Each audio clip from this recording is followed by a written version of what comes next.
Week 13 of the 2025-26 NBA season is over, which means it's time to run it back. This is Run It Back NBA Week in Review. I'm Jose Salviati, editor at thebeachbasket.net, and this is the show where we recap the week that was in the NBA by sharing the only objective NBA power rankings anywhere, the stats standouts. That's the best to do it by average in the week that was. And then we take a look at viral news in the NBA in a segment we call Full Court Press. Finally, we highlight the marquee matchup for the week to come. We start with the only objective overall top 10 NBA power rankings anywhere. You can read more about how we get to these rankings and see the entire list at thebeachbasket.net. Let's take a look at the top 10 at the conclusion of week number 13. We start by saying that the New York Knicks had a rough week 13 and we wanted 3, and that cost them a spot in the elite top 10. They dropped from number 9 to number 11 and made way for a new entrant. This shakeup highlights the tight competition in the power rankings as we near the All-Star game. The number 10 team are the Toronto Raptors. They hold steady at number 10 after another solid week. Number 13, maintaining their position from number 10 last week. Consistency keeps them locked in.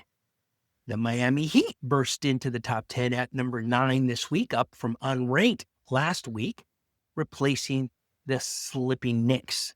Their strong week 13 performance signals resurgence. The Heat are playing good basketball. Phoenix climbs to number 8 from number 6 last week, capitalizing on momentum to swap places with Houston. Key wins propelled their ascent, and it helps that Devin Booker is back and playing good basketball. Houston slips from number 7 to number 4, and during a tough week number 13 that dropped them 3 spots, defensive lapses may have contributed to their fall. Minnesota rises from number 6 to number 5, edging past Boston with balanced play in week number 13. The Wolves have got an absolute dominant player in Anthony Edwards, but their depth is really shining through, although they have a big gap at the point guard position.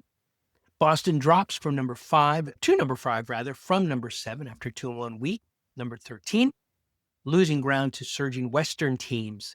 And some inconsistent offense hurt them, although they are playing really good basketball, certainly better than anybody would have expected without Jason Tatum. Denver jumps from number 4 to number 8, surging 4 spots with dominance and a perfect 4-0 week in week number 13. And wait till they get Nikola Jokic back. It's scary how good this team has been holding down the fort while he gets healthy. San Antonio remains locked in number 3, matching their number 3 ranking from week 12. Steady excellence defines their hold, as well as a pretty phenomenal Victor Wembanyama. OKC stays firm at number 2, unchanged from week number 12, thanks to relentless week 13 execution. They trail only the number 1 team, and that is the Detroit Pistons. Detroit retains the number 1 spot, steady from number 1 last week, capping a flawless 2-0 week. In week number 13, their elite play cements NBA dominance. That is more than enough to keep them at the number 1 spot at the end of week number 13. That's the objective top 10 list for week number 13. If you want to see where all 30 teams land this week, please visit thepeachbasket.net. Now let's shift our focus to the players. These are the best to do it by average in week number 13 of the 2025-26 NBA season. These are the best, again, by average in shooting, rebounds, assists, blocks, steals, points, and game score. Let's start with the best scorer. He played 2 games in week number 13 and absolutely dominated. He averaged 39 points. That is Anthony Edwards. The top 3-point sniper is a surprising name. He played 2 games and averaged 6 3-point shots made. That's Kawhi Leonard of the surging Los Angeles Clippers. Anthony Edwards also led everyone with 14.5 field goals made on average. The rebounders were dominated by Jusuf Nurkic. He only played 1 game, but he made the most of it, pulling down 17 rebounds in that 1 game to lead everybody. Mitchell Robinson played 3 games and pulled down 6 offensive rebounders to lead the NBA. And Nurkic, again, in that 1 game, pulled down 14 defensive rebounds to lead everybody. The top assist guy played 2 games in week number 13. That's Cam Spencer. He averaged 12 to lead everyone. Chet Holmgren was the top rim protector. sending back 3.8 shots over his 4 games played. And there were 4 players that averaged 3 steals. The 3 of the 4 only played 1 game. The only guy who played more than 1 is Tobias Harris, so he gets the shout out. He averaged 3 steals to lead everybody in week number 13. Jamal Murray, the guy holding down the fort for Denver until Jokic gets back, was the top game scorer in the NBA for week number 13 at a decent game score of 29 over his 3 games played. Now, as we look ahead to week number 14, the best matchup is undeniably in the East. The Detroit Pistons will host the Boston Celtics. The top 2 Eastern Conference teams will meet. Will the Pistons move further away from the pack, or will the Celtics remind the Pistons how good they are? That is going to be an absolutely great game.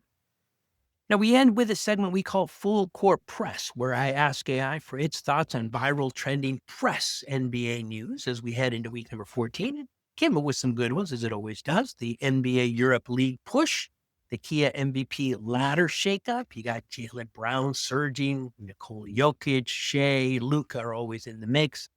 All-star starters will be revealed after the Thunder-Cavs game on January 19th at 2 p.m. Eastern. And the title picture is winding. OKC looks vulnerable. You've got a lot of teams now all of a sudden that have a legitimate shot, and that's going to dictate what we see in the trade deadline. Those are all great topics. What caught my eye was talk of the NBA EuroLeague. Now, you know how soccer is gaining popularity here in the U.S.? Basketball's already there in Europe. What they're missing, though, is an NBA-type league to showcase their talent. And most of the best Europe talent in Europe is coming to the NBA. Now imagine if the English Premier League, the best soccer league in the world, started a league here in the States. It wouldn't be long, most likely, before the MLS folded.